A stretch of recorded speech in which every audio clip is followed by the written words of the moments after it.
Dirk, congratulations. You must have felt like the better player for most of that game, and yet you were 3-1 down. Tough position to be in.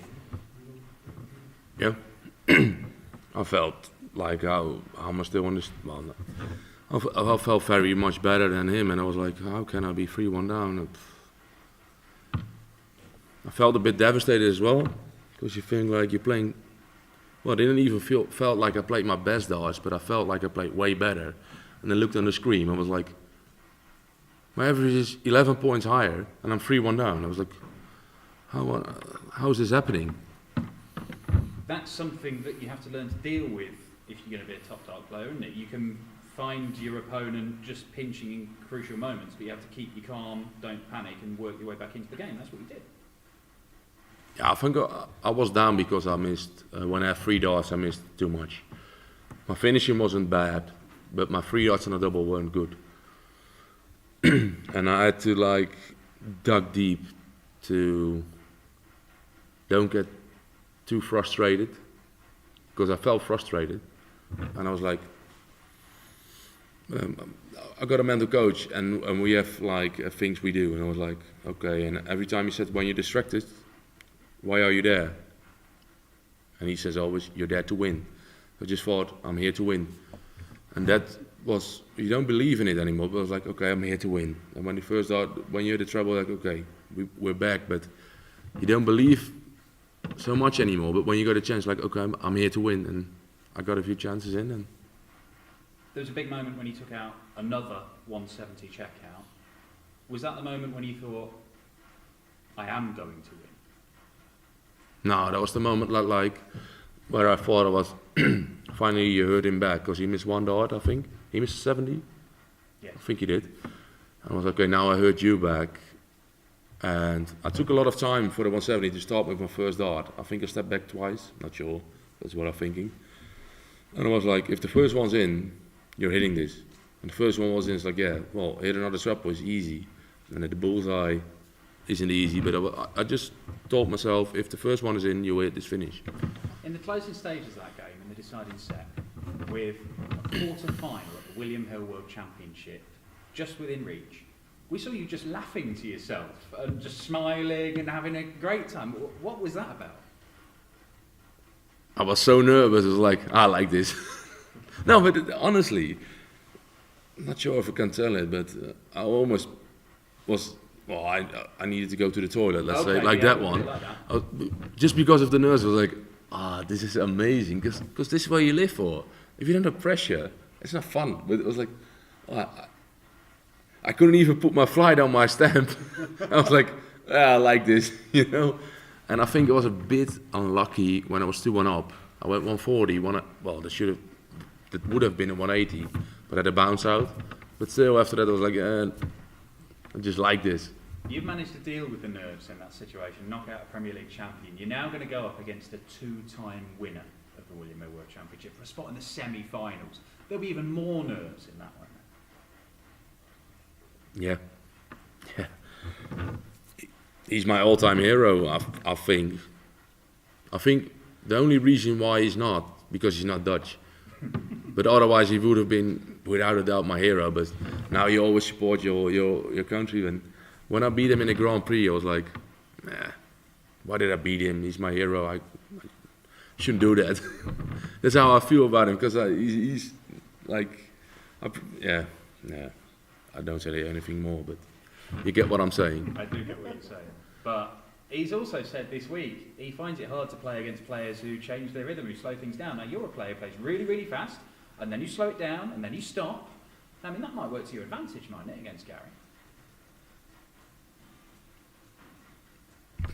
I don't think so. I prefer slow players because I won't go too fast then.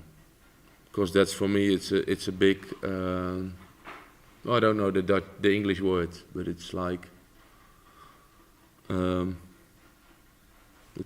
me it's a mistake if I go too fast, because I will be sloppy then. I will hit 5s and 1s because I go too fast. If I play someone who's slow, I can focus for every throw because I have time to compose myself for every throw. But if you play someone like Ricky Evans, just for example, I can't. It's very hard for me to play Ricky Evans because I'm going too fast and I will be hitting 5s and 1s. So that's why I slow down sometimes. It's just don't go too fast for myself. It's nothing to do with distraction or getting my opponent off his work. Well, look, you through to 2021. We'll see you in the quarterfinals. Well played. Thank you. Dirk, congratulations on a stunning result. You always said quarterfinals was the aim. Now you're there. Have you got to reassess that? Did I told you that? Yep. Shouldn't have done that. Yeah, I did that, and was my first aim. Wasn't my biggest aim. But yeah, I made 3 quarterfinals in 4 television events, and I think if I would say my goal was anything less than quarterfinal, that would be weird, because you made 3 out of 4.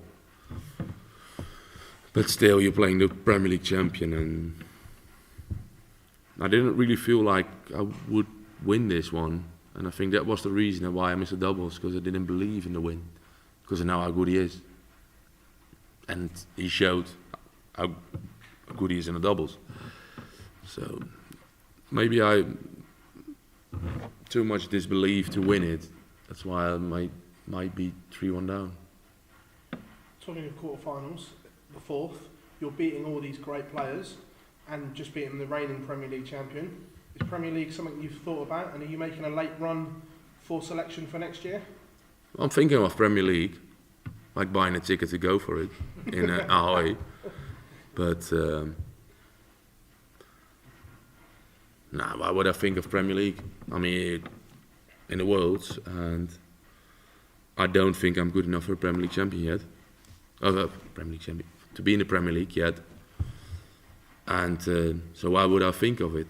Because I'm here with a goal, got a goal in the Worlds. If I get Premier League, which I don't think I will, that's a bonus. But I'm here to do, well, not a job, because I won't call it a job, because my job is in the aubergines. But I'm here to perform in the Worlds, and I don't think of Premier League. I think that's a mistake of a lot of players in the past, because people who were close to Premier League, they thought if I do well in the Worlds, I'll win the Premier League. And I don't even think of Premier League, because I'm only just in top 32, so why would I think of top Premier League? Dirk, pleasure's always mate. Thank you very Cheers, much. mate. You say there's going to be more pressure than ever in your quarter-final with Gary Anderson. What experiences can you draw from that match? Did I say there was more pressure than ever? Well, more pressure than this match.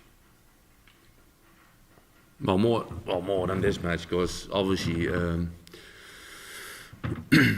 I made a Grand Prix final, but making a semi in the Worlds, I think that's better than making a Grand Prix final.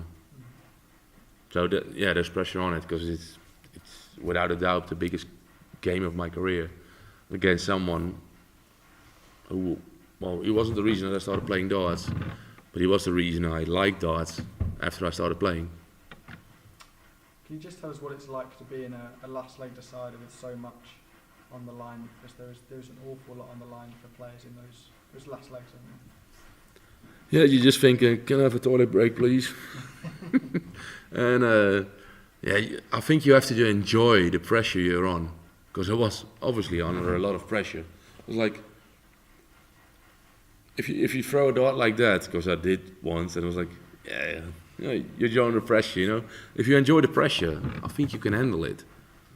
If you start moaning after having felt pressure, I think you'll be in the downside of it.